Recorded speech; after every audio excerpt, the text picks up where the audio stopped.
Good morning everyone. আর আমি এখানে সকাল সকাল স্নান করে বসে পড়েছি স্কিন কেয়ার করতে।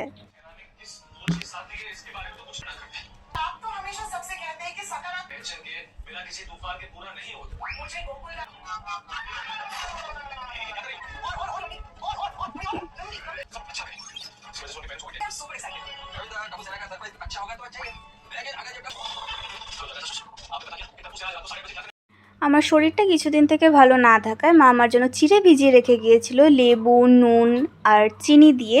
সেটাই আমি কষ্টে খাচ্ছিলাম। তারপরে আবার ডিরেক্ট চলে গেছি সন্ধেবেলার ক্লিপে, তার মাঝে কোনো শ্যুট করিনি, এখানে পড়তে বসে পড়েছিলাম।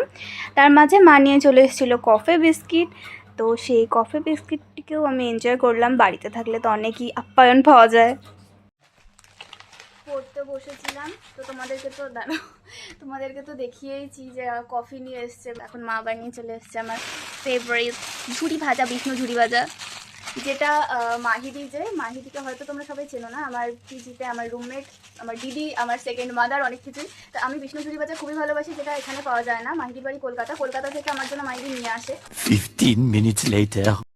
আমার মা আবার খাবার নিয়ে চলে এসছে, এবার খিচুড়ি নিয়ে এসছে। আজকে একটু বেশি খাওয়া দাওয়া হচ্ছে। আজকে আমার মা খিচুড়িটা এত টেস্টি করেছে,